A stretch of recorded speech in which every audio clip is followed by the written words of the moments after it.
After the medal, the hum of the kettle on the side table had just quieted when Richard stepped up to the microphone. The assembly hall, warm with the scent of polished floors and the faint tang of school lunches passed, fell into a hush. Children fidgeted in neat rows on the floor, some still spinning their medals between their fingers.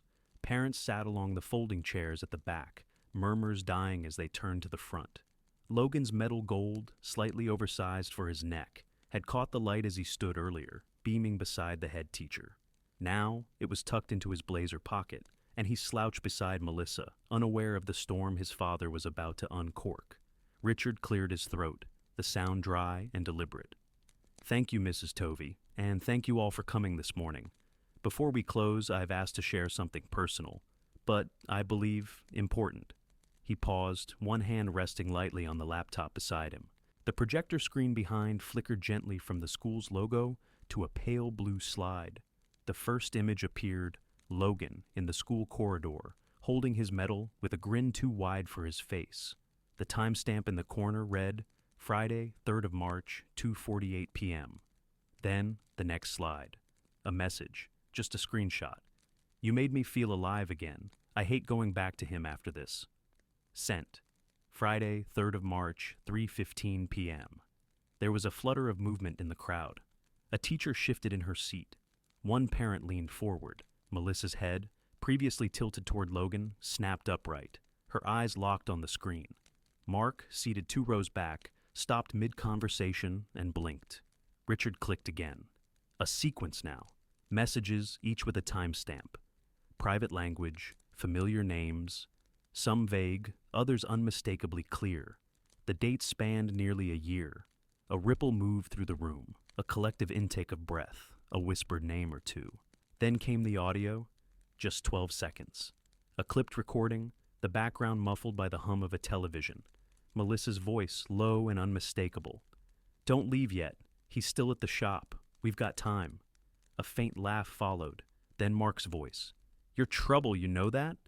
Silence. No one coughed, no one shuffled.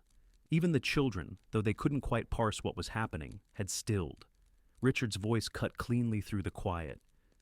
"This was recorded from a family tablet in our kitchen, left on by accident or perhaps not.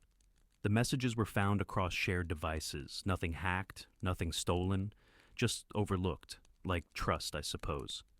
A beat. Then he turned, looking not at Melissa or Mark, but at Logan. The boy gave a small, uncertain smile. "I'm sorry, son." Then he closed the laptop. Sophie Lane was already rising from her seat near the side wall, moving quietly but firmly to the front. She touched Richard's elbow, then turned to the crowd. "That concludes the assembly. If you could please give the staff a few moments, we'll speak with families individually." Voices rose, first as murmurs, then in low bursts. A woman near the back stood and whispered something sharp to her husband. A man in a staff lanyard walked briskly out of the hall. A boy in the front row asked his friend, "Was that about Logan's mum?" and was immediately hushed by a teacher. Melissa hadn't moved. Her face was blank, but her hand clutched the edge of her chair. Mark had risen halfway, then sat back down. Richard walked past them both without a word. 3 weeks earlier, it had all seemed far simpler. Logan had burst through the front door holding the medal aloft, his school bag thumping against the hallway wall. "Third in the county, Dad," he shouted. "They said I was the youngest one in the top 10. Richard had been in the kitchen, scraping burnt bits from the bottom of a frying pan. He looked up, grinned, and came forward with a towel over one shoulder. "That's brilliant, Logis! Come here!" Logan flung himself at his father, metal swinging dangerously close to Richard's eye. "Careful, Knight of the Realm," Richard laughed. "You'll take someone's head off with that thing." Melissa appeared at the top of the stairs, barefoot, holding a glass of wine. "Oh, is that what the fuss is about?" she said, voice light but eyes unreadable. Logan turned to her eagerly. "I beat year 6s, Mum. Mr. Davies said I might get on the national team next year." She raised her eyebrows. "Well, that's nice." Then, with a half smile, "But maybe don't let it go to your head, eh? No one likes a cocky little genius." Logan's smile faltered. He looked down at the medal. Richard glanced up. "Come on, Mel. Let the kid have his moment." She shrugged, sipped her wine. "He's had his moment. You're practically polishing a pedestal for him." Richard said nothing more. But later that night, after Logan had gone to bed, he stood at the sink again, this time rinsing glasses. Melissa passed behind him, brushing a hand against his back in a gesture that was more habit than affection. "Don't look at me like that," she murmured. "I was joking." "You weren't." She paused, then sighed. "You're too soft with him sometimes. That's all I meant. He's 10. He just won something he worked hard for. And I just made a joke. Don't turn it into a sermon." He didn't reply. The kettle clicked on beside him, water beginning to hum again. A few days later, Richard found the first message. It was a Sunday morning, bright and chilly. Melissa had left her phone on the kitchen counter while she took a call upstairs. A text lit the screen. Richard hadn't meant to read it, but the preview was enough. "Still thinking about Thursday night. Can't stop." No name, just a number. The sort of message that stops your breath, but not your thoughts. He tapped it. The thread opened. There were others. He stood there, phone in hand, the tick of the wall clock suddenly loud. The messages were affectionate, teasing. One included a photo not explicit, but intimate enough to make his stomach churn. He locked the screen, placed the phone back precisely where it had been, and walked out into the garden.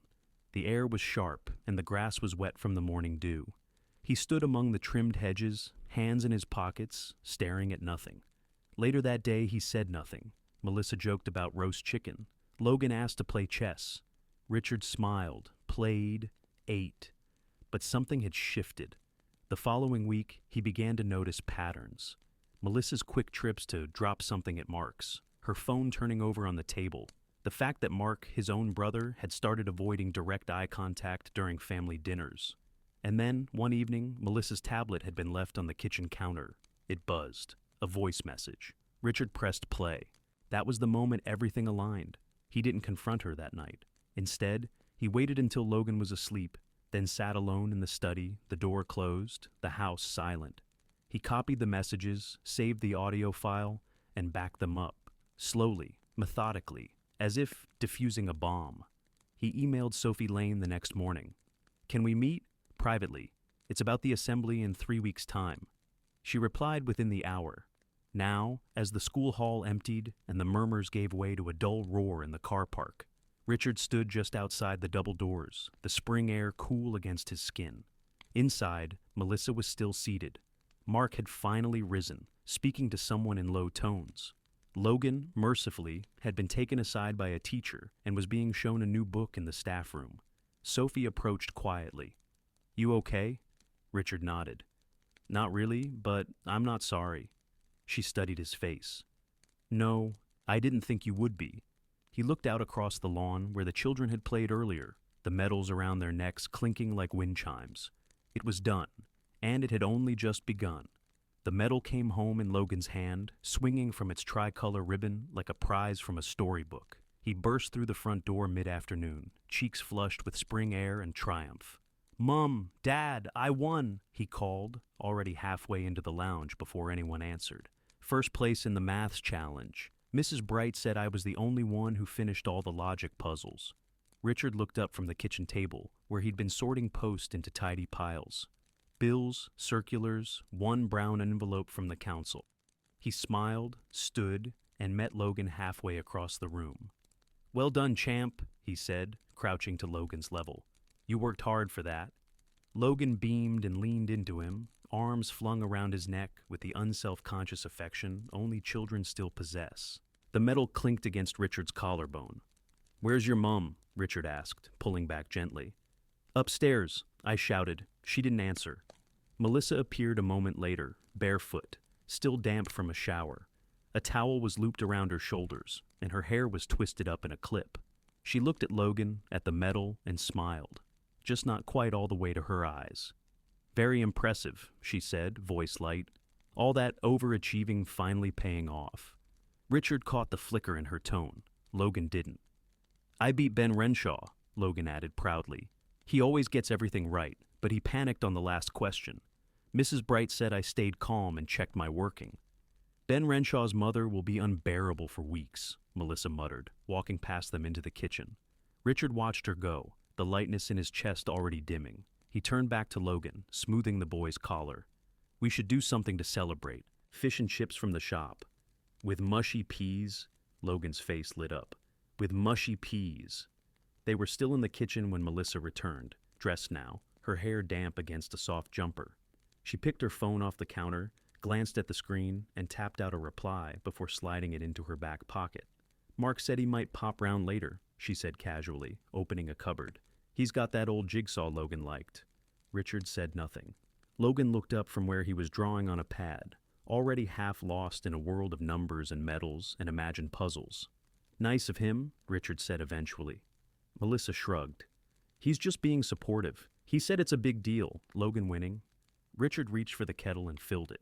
The noise of the water masked his silence. He turned it on and leaned against the counter, watching steam begin to rise.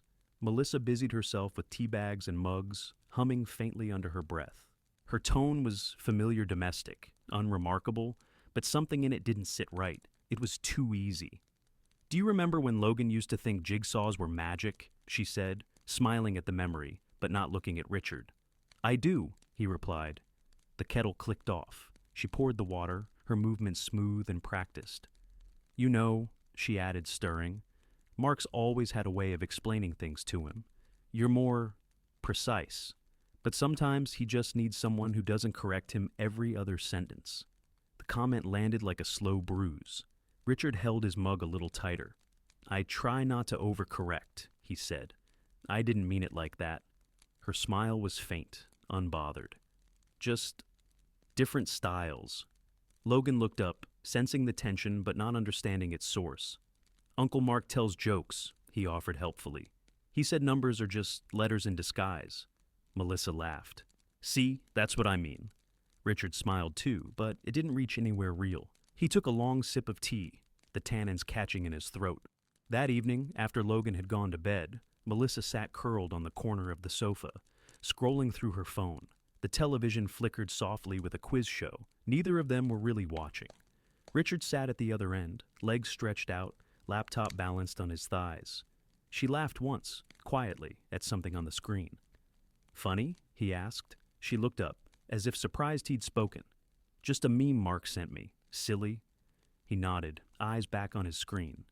He's good at those. She didn't reply. Later, as he rinsed mugs at the sink, he noticed her phone again, left face down on the table, screen dark. It vibrated once, then again. He dried his hands on a tea towel and walked past it without pausing. But the name had flashed up just long enough. Mark. Not Mark Ames, as it used to be in her contacts. Just Mark. In the weeks that followed, the medal remained on the fridge, pinned with a magnet shaped like a strawberry. Logan referred to it constantly, at dinner, during bath time, in the car. Richard noticed how often Melissa would nod vaguely, change the subject, or respond with a smile that didn't quite meet her son's delight. The gap was subtle, a half-second delay in her enthusiasm. A quietness when Logan brought up how Uncle Mark had helped him practice logic puzzles during a weekend sleepover. Did he? Richard asked once. Yeah, Logan said. He said if I get really good, I could be just like him. Richard looked at Melissa, who was stirring soup at the stove. She didn't turn. As spring wore on, family dinners became less frequent. Mark would still drop by, sometimes with a book or a puzzle box for Logan, always with an easy grin and a shoulder squeeze for Richard that felt a little too rehearsed. He stayed just long enough to seem helpful, never too long to be questioned. Once, during a Sunday roast, Richard caught the glance. It was fleeting. Melissa had passed Mark the gravy, their fingers brushing. She smiled, not her usual hostess-polished grin, but something smaller, more private. Mark responded with a look Richard couldn't quite place.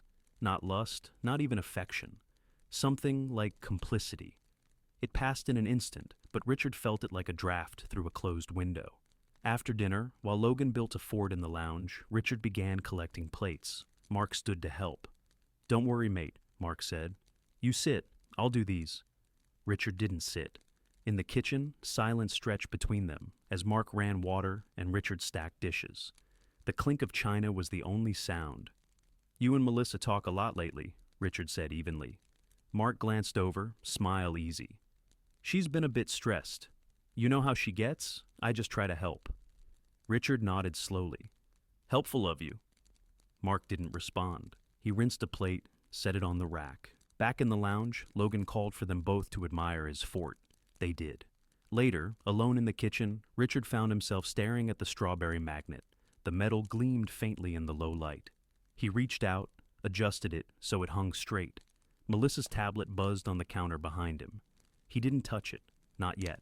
But he looked at it the way one might look at a locked drawer, knowing eventually, inevitably, the key would be found. The tablet buzzed again, then once more. A low, urgent vibration against the quartz. Richard stood motionless, hands still damp from rinsing, the faint scent of gravy clinging to his sleeves. The kitchen light flickered slightly as the boiler clicked on upstairs. Another buzz.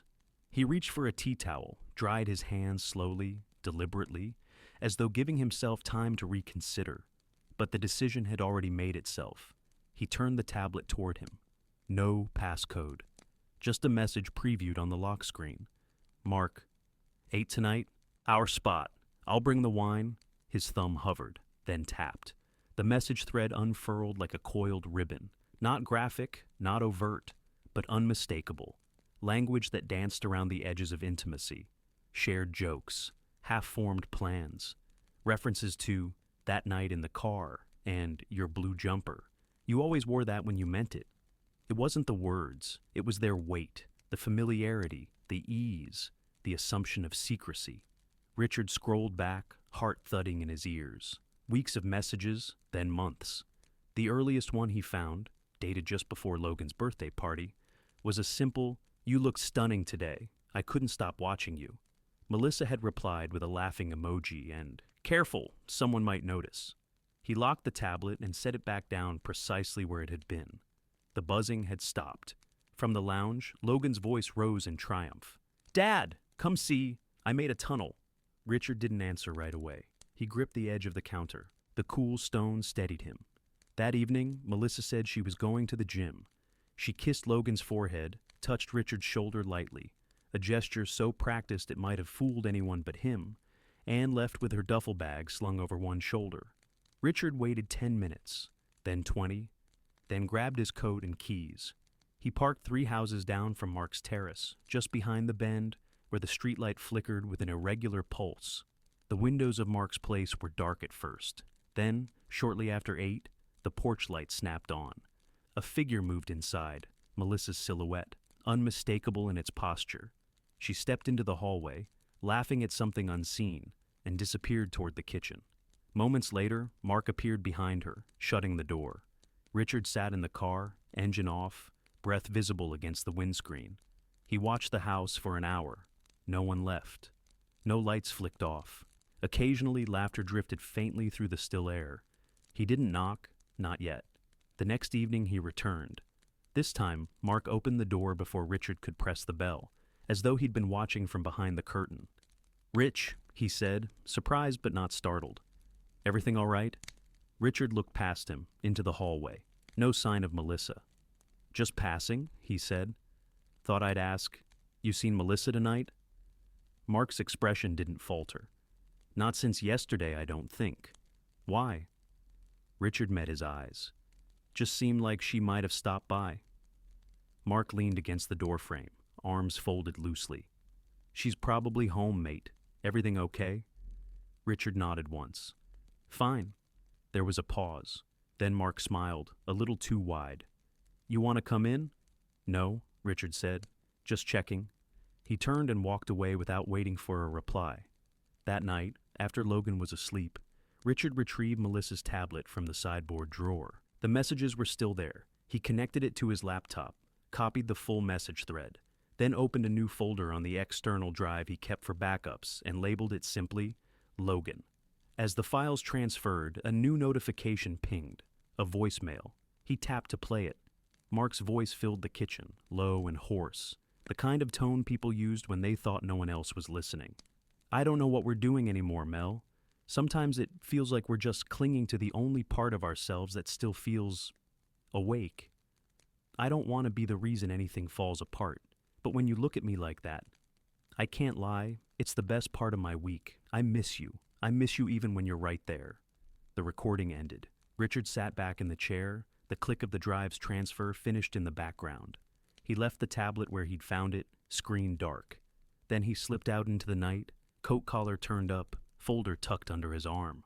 He parked on a quiet street 2 blocks from home, where the houses were semi-detached and the gardens overgrown. The kind of place no one looked twice at a parked car. The interior smelled faintly of old takeaway, and the pine air freshener Melissa had once said was too masculine. Richard sat in silence for a long time, the USB drive resting on his knee. Then he opened the glove compartment and pulled out a notepad. He flipped to a blank page and wrote, in small, careful letters, "For Logan. So, one day, if he asks, I can tell the truth." He stared at the words. Richard sat alone in the driver's seat. The air was still, windows fogged slightly at the corners. He could still hear Mark's voice in his head. That quiet, confessional tone meant only for Melissa. He imagined them in the kitchen, laughing over a shared bottle, their feet tangled under the table he had helped assemble last spring. He gripped the steering wheel, knuckles whitening. Old self-conciliatory hopeful died when he heard Mark whisper, "I miss you even when you're right there." No more waiting, no more hoping it would resolve itself. Only one question now. Not if they pay, but how completely. Something inside broke. But broken things make sharp edges. He pulled the laptop back into his lap, created a new folder inside the drive. Primary evidence, began cross-referencing timestamps, built a spreadsheet, Mark's work calendar, Melissa's gym sessions, the school run. Every message cross-checked, color-coded. Precision mattered. Timing mattered.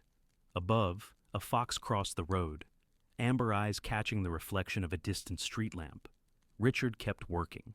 The husband who would have swallowed his pride for the sake of peace was gone. What remained was colder, sharper, certain. Closing ranks. Steam curled from the chipped mug between Sophie's hands. The cafe was quiet at this hour, just a pensioner peering into a crossword and a young mum distractedly spooning mash into a toddler's mouth. Outside, traffic moved in slow drips, headlights muted by drizzle. Richard slid a laminated menu aside to make room for the folder. "I've laid it out chronologically," he said, voice low. "Messages, voicemails, calendar overlaps. There's no ambiguity." Sophie didn't reach for the folder. She watched his face instead, taking in the new stillness there. Not calm, but the absence of anything soft. "You've got enough for a confrontation," she said, "but not necessarily for what you're thinking." He opened the folder anyway, laid out the color-coded spreadsheet, the printed screenshots, timestamps circled in red. One message read, "Missed you already. That thing you do with your hands. It ruins me." Dated a Tuesday afternoon, when Melissa had told Richard she was at a PTA planning meeting. "I'm not thinking of going to the press," he said. "I'm thinking of something more precise." Sophie took a slow sip of tea. "Have you considered what this does to Logan? Not just the truth, the how of it." "I'm not going to play the clip in front of him," Richard replied. "He'll be backstage for the assembly. I've arranged that. And the rest of the school, the parents, his classmates' parents." He didn't answer right away. The laminated menu stuck slightly to his sleeve as he leaned forward. "They need to see it. Not just for me, for him. So he doesn't grow up thinking silence is noble, and deceit is something you just learn to swallow." Sophie exhaled through her nose. "Then, we need to be careful. You've got one shot. If you get this wrong, even a little, they'll paint you as unstable, vindictive. Worse, you'll have given Mark and Melissa an easy counterattack." "I've already consulted a solicitor," he said. "Preliminary advice. As long as I stick to message logs and audio captured from shared household devices, it's legally gray but defensible." "Who?" "Jillian Rowe, office on St. Mary's Lane." Sophie nodded slowly. "She's solid. No appetite for spectacle. If she hasn't told you to stand down, that says something." The toddler at the next table began to cry, high and sudden. The mother jiggled him on her knee, murmuring an apology. Richard barely blinked. "I need a slot at the awards assembly," he said. "Not a disruption, a proper one, on the schedule." Sophie raised an eyebrow. "You want a microphone and a captive audience?" "No, I want legitimacy. You're on the PTA. You can do that." She looked down at her tea, the surface dark and calm. "You're asking me to help you detonate your life in front of the entire school. I'm asking you to help me do it cleanly." For a long moment, she didn't speak. Then she reached into her bag and pulled out a small leather diary. She flipped through until she found the right week. If I request a parent speech slot to thank volunteers, no one will blink. We've got 3 already. You'd be the 4th. Richard's jaw tensed. You're sure? I'll get it confirmed this afternoon. But Richard, once this is in motion, there's no rewinding. Even if they deserve it, even if every word is true, you won't come out unscathed. He looked at her, steady. I don't need to come out clean. I just need to come out honest. The solicitor's office smelled faintly of lemon polish and cheap carpet. Jillian Rowe was trim, in her early 50s, and wore reading glasses on a green cord around her neck. She didn't offer sympathy, only clarity. You've got 3 categories, she said briskly. Messages and voicemails that were left on your shared home devices. Those are usable. Anything pulled from Melissa's personal phone, without permission, even if she left it unattended, is legally ambiguous. If she pursues it, you could face a complaint. I haven't used any screen recordings, just logs, screenshots, metadata. Good. Keep it that way. The audio clip? From the smart speaker in the kitchen. It auto-recorded last Thursday when they were talking. I found the file in the cloud archive. She nodded. Again, not a clean green light, but defensible under shared property and ambient capture, especially if you're not editing or adding commentary. He handed over the USB. It's all on here, just primary evidence, no commentary, no flourishes. Jillian plugged it into her laptop, brows furrowed. She clicked through a few folders, played a snippet through her headphones. Richard watched her expression harden slightly. She unplugged the drive and returned it. I'm not going to pretend this is risk-free. You're walking a moral and legal tightrope. But if your aim is exposure, not defamation, and you keep it factual, you might just thread the needle. And if they file a complaint, you'll need to show restraint and intent, that you weren't malicious, that you acted to protect your child's emotional safety. That's your strongest ground. He nodded. As he stood to leave, she added, Do it clean, Mr. Ames. No theatrics. You're not a man looking for revenge. You're a father making a statement. He paused at the door. I'm both. That evening, Sophie's kitchen smelled of toast crumbs and lemon washing up liquid. The overhead light cast everything in soft yellow. Logan sat at the table, humming quietly as he colored in the edge of a worksheet. Richard stood at the counter, USB drive in hand, staring at the open laptop. Sophie leaned against the fridge. You can still walk this back. Say you're unwell. Say you'll send a written statement instead. He didn't turn. Melissa and Mark, he said. They've built their lives on being liked, applauded. The school, the church, the fundraisers. Everyone sees the surface and assumes the rest must match. And you're going to crack that surface, she said quietly. No, I'm going to let them see what's underneath. He inserted the USB drive. The laptop chimed softly. A folder opened. Primary evidence. Sophie crossed the kitchen slowly. Put a hand on his arm. If you do this, she said, there's no going back. Logan may not understand now, but one day he'll ask why. You'll have to answer for the method as much as the motive. Richard looked down at her hand, then at Logan across the room, bent over his worksheet, tongue caught between his teeth in concentration. I know. Then don't, she said, more urgent now. There are other ways. He pulled his arm free gently. Clicked the file marked Assembly Presentation. His finger hovered over Confirm Transfer. Sophie stepped back. I can't watch you do this. Then don't.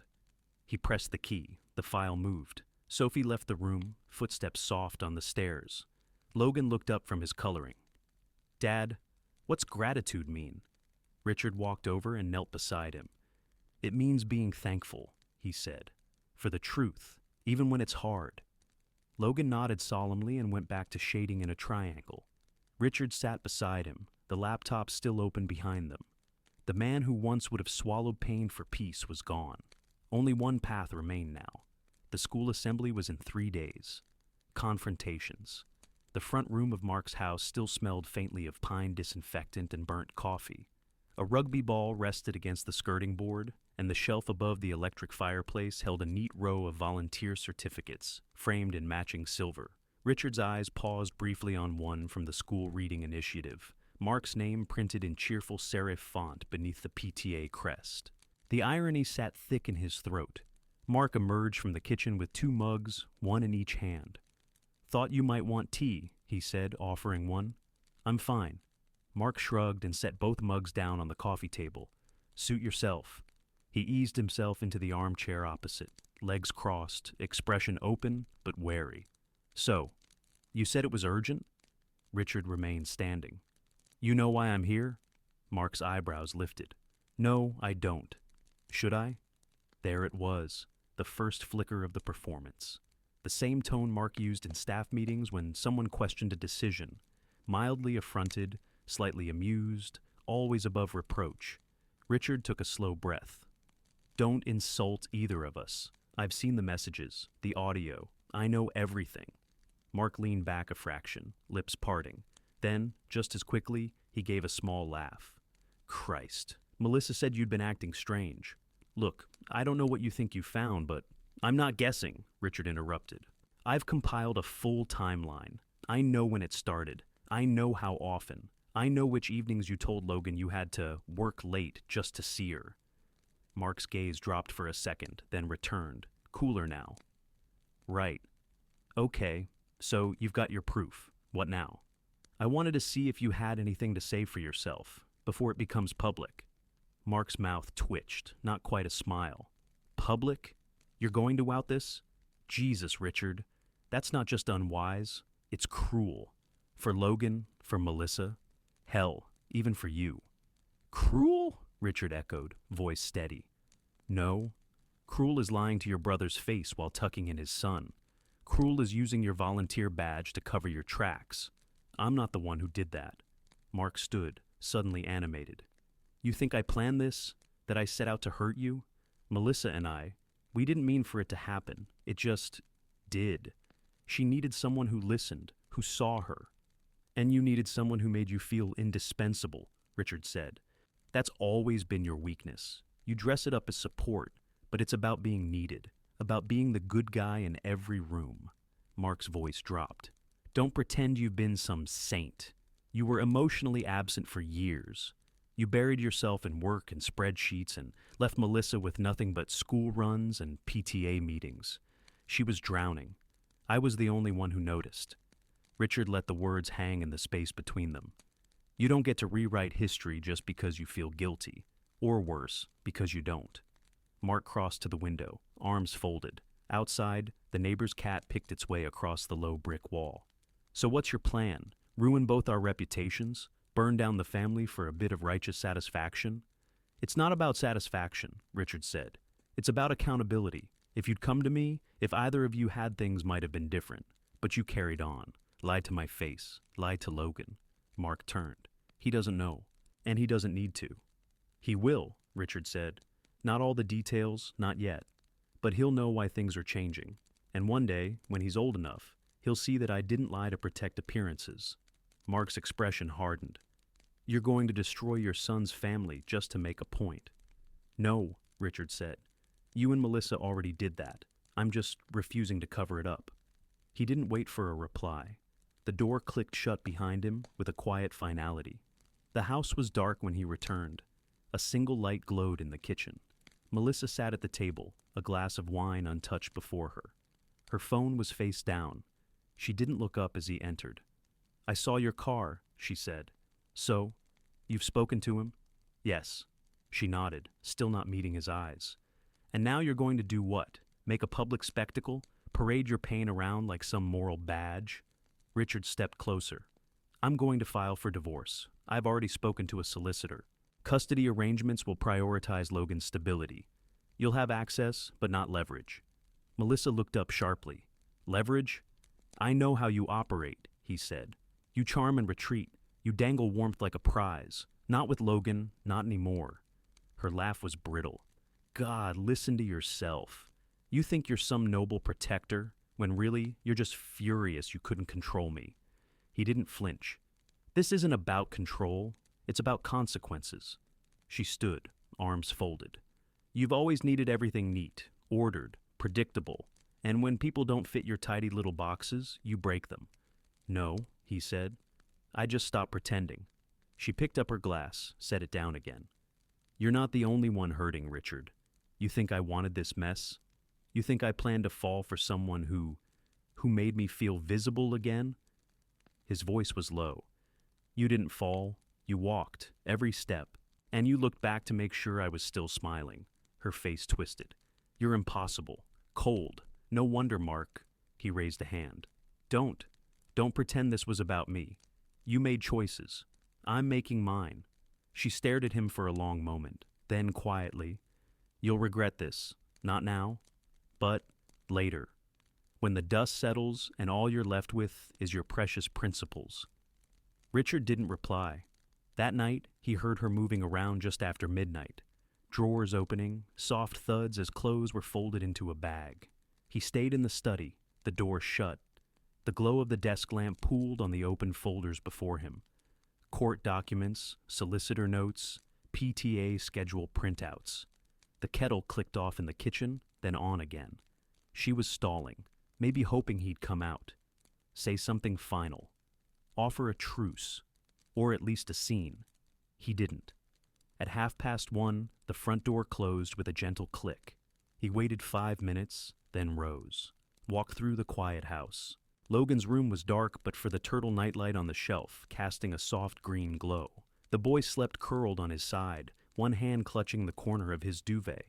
Richard stood in the doorway for a long time.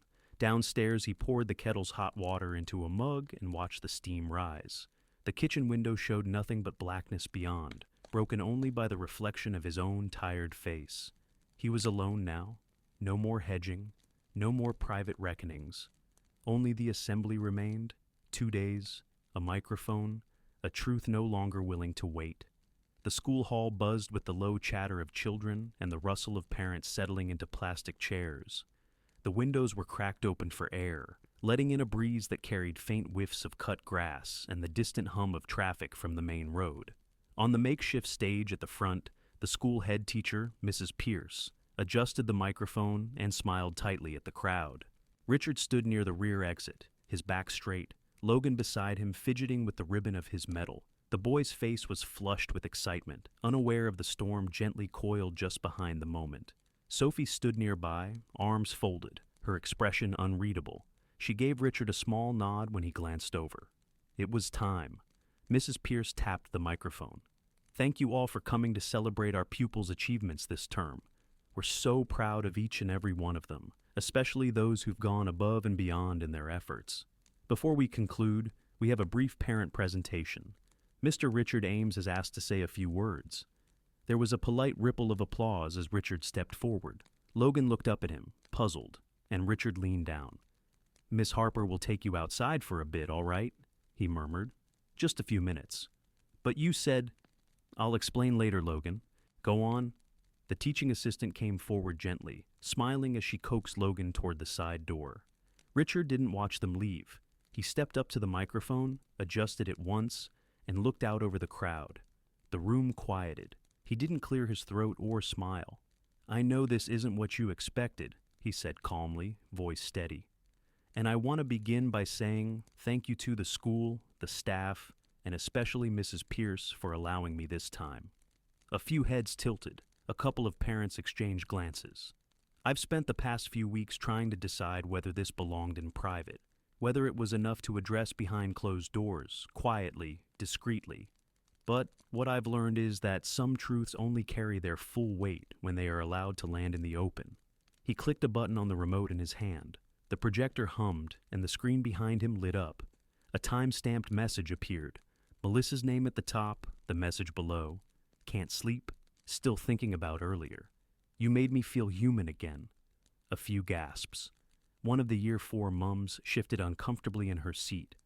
I won't read them all, Richard continued, but these messages spanned 12 months, between my wife and my brother. Many were sent while I was at work, others from the hallway outside Logan's room. He clicked again. Another message, then another. Then a photo nothing explicit. Just Mark's car parked outside their house late at night. The same timestamp as a message Melissa had sent. 10 minutes, back door unlocked. A low murmur moved through the hall. Mark, seated 3 rows back with a cup of tea in hand, froze. Melissa was beside him, still as stone. Her jaw tightened. Richard paused. I know this is uncomfortable. I don't take any pleasure in this, But for a year, I was told I was imagining things, that I was overthinking, that my instincts were wrong. I asked questions and was met with silence or scorn. He clicked again. A short audio clip began to play. Melissa's voice, faintly breathless, laughing. You really think he'll ever guess? He's too busy folding Logan's jumpers to see what's right in front of him. Someone near the front let out a sharp exhale. Mark stood, suddenly pale. All right, this is out of line. No, Mark, Richard said without raising his voice. You don't get to decide that anymore. Melissa stood too, voice sharp. Richard, this is our son's school. You're humiliating him. He's not in the room, Richard said coldly. I made sure of that. He'll have questions, yes, but he won't grow up thinking silence is strength, or that betrayal should be hidden behind smiles and handshakes. Mrs. Pierce rose from her chair, her mouth tight. Mr. Ames, I think perhaps this is nearly done, Richard said. I promise. He clicked once more. The final slide. A calendar view, color-coded, mapping out the messages, the visits, the overlaps with school events. A whole year of deception, laid out like a timetable. The silence that followed was thicker than any reprimand. Mark's voice came low, defensive. You've gone mad. This is some obsession. You're twisting things. Am I? Richard turned to him. Then tell me, what were you doing at our house the night before Logan's birthday? At 11:30? Mark opened his mouth, then closed it again. Melissa's cheeks were blotched red now. You're destroying us in front of everyone. No, Richard said. You did that. I'm just turning on the lights. A long silence. Then Sophie's voice, clear and calm. Head teacher Pierce, as chair of the PTA, I believe we need to formally address the matter of Mr. Mark Ames's continued involvement in parent volunteer initiatives. Mrs. Pierce nodded slowly. Yes, I think, given the circumstances, we'll need to review that immediately. A few chairs scraped as people shifted. Someone near the back whispered, I always wondered why he was so involved with the Year 6 events. I think we all owe Mr. Ames Richard a moment, Sophie continued. He's not the one who broke trust. He's the one who refused to pretend it wasn't broken. Mrs. Pierce looked down at her notes, then back up at Richard. Thank you for speaking. Perhaps we'll take a short break before concluding the assembly. Richard stepped down. He walked past Melissa and Mark without pausing. Melissa looked like she wanted to speak. Her lips parted, but no words came. Mark's face was fixed in a rictus of disbelief, caught between outrage and shame. Outside, Logan sat on a bench near the playground, legs swinging. Miss Harper stood beside him, her posture protective. When she saw Richard, she nodded once and stepped back. Did you say your bit? Logan asked. I did. Can we go now? In a minute. Are you all right? Logan shrugged. Everyone keeps looking at me funny. Richard sat beside him. That might happen for a while. Some people don't like hearing hard things out loud. Did you say something bad? I said something true. Logan considered that. Mum's gonna be cross. Yes, Richard said gently. She probably is. They sat like that for a few moments, the noise from the hall muffled behind closed doors. A breeze stirred the leaves in the hedges lining the school grounds. Somewhere nearby, a teacher shouted for a child to stop climbing the bin. Later that afternoon, at the pub across from the green, Richard stood at the bar with a pint untouched in his hand. He could feel the weight of glances, some cautious, some approving, some merely curious. Sophie joined him, her own drink in hand. Well, she said, that's one way to clear a room. He half smiled. Too much? Too late to ask that now. She sipped. But no, not too much, just enough. Enough to stop the story being theirs alone. Logan's the only one I care about, and you gave him something better than a tidy lie. He looked around. Mark wasn't there, though a few of his usual mates lingered at the back, clustered tightly, speaking low. Melissa was nowhere in sight. Sophie reached into her bag and pulled out a folded paper. Solicitor's reply. Custody arrangements look promising. I had them double-check the audio legality. You're in the clear. He nodded. Thank you. She glanced at him. You all right? He didn't answer straight away. Then, softly, I don't know what I am now. You're a father who told the truth, she said. Start from there. He looked down into the pale foam of his untouched pint. The pub hummed around him, laughter, clinking glasses, the faint sound of someone tuning the upright piano by the wall. Outside, the sky was beginning to darken, streaked with the first hints of amber. After the metal, the kettle clicked off with a soft clunk, steam curling upward in the small kitchen of the new flat. Richard poured hot water into a chipped mug, letting the tea bag steep while Logan clattered through the hallway, his school shoes squeaking slightly on the laminate. The flat was smaller than the old house. 2 bedrooms, low ceilings, a view of a car park, but it was clean, bright in the mornings, and, above all, quiet. "Where's my tie?" Logan called. "Back of the chair," Richard replied, stirring his tea absently. "Under your blazer." There was a pause, then a triumphant, "Got it." He came into the kitchen, half-dressed, shirt untucked, holding the navy tie like a length of rope. "Can you do it?" Richard set down his mug and crouched slightly. "Come here, then." Logan stepped closer, and Richard began the familiar motions: loop, pull, tighten. The boy tilted his head to watch, his hair still damp from the shower, a faint trace of toothpaste on his chin. "I can nearly do it myself," he said. "I know," Richard said. "One day you won't need me for it." "I don't mind." Richard gave the knot a final tug and straightened it. "All right, shoes next." Logan darted off again, leaving Richard alone with the sound of the kettle ticking as it cooled. He leaned against the counter, his gaze drifting to the fridge where a magnet held up a school newsletter. Handwriting club canceled, new head teacher appointed. A different rhythm now. No more PTA meetings, no more Sunday roast with Mark and Melissa. No more half-smiling through tight-lipped conversations over drinks. Sophie had been right. He'd told the truth. But that truth had hollowed out the familiar scaffolding of his life. The neighbors still nodded mostly, though some looked past him like he was mist on the glass. A few parents had murmured thanks at pickup, not loudly, not publicly, but enough to remind him that not everyone thought him cruel. He'd seen Mark once since the assembly, coming out of the community center with a cardboard box under one arm. No more scouts, no more committee work. Mark had nodded at him, tight-lipped, and kept walking. No words. Just silence stretched between them, like a rope too frayed to pull. Melissa had moved into a flat on the far side of town, closer to her sister. She still saw Logan, weekends, sometimes midweek dinners, but the shape of her presence had changed. The warmth that once flickered on and off had cooled to something more brittle. She didn't fight the custody terms. Perhaps she knew better than to try. Perhaps she didn't have the energy anymore. There was a knock at the door, short, brisk. Richard glanced at the clock, just gone 8. He opened it to find Sophie, holding a small canvas tote and a thermos. "Left my charger here the other day," she said, "and I brought the good coffee. Thought you might need it." He stepped aside. "Come in." She placed the bag on the table, then looked around the small kitchen. "You've made it homey." "Logan helped," he said. He picked the curtains. Sophie smiled. "Very blue. He says they look like the sea." She poured coffee into 2 mugs, handing him one. "How's he been?" "All right. A bit quiet after school sometimes, but he's sleeping better." They sat, the mugs warm in their hands. Outside, the sound of bins being wheeled echoed faintly. A dog barked down the street. "I saw Melissa yesterday," Sophie said. "She was at the pharmacy." Richard sipped his coffee. "How did she look?" "Tired." She nodded at me. I nodded back. That was it. He nodded too, as if that completed the circle. "I don't hate her," he said after a moment. "Isn't that strange?" "No," Sophie said. "You never did any of this out of hate." "I thought I might feel cleaner. After." "You feel clearer," she said. "That's different." He glanced at her.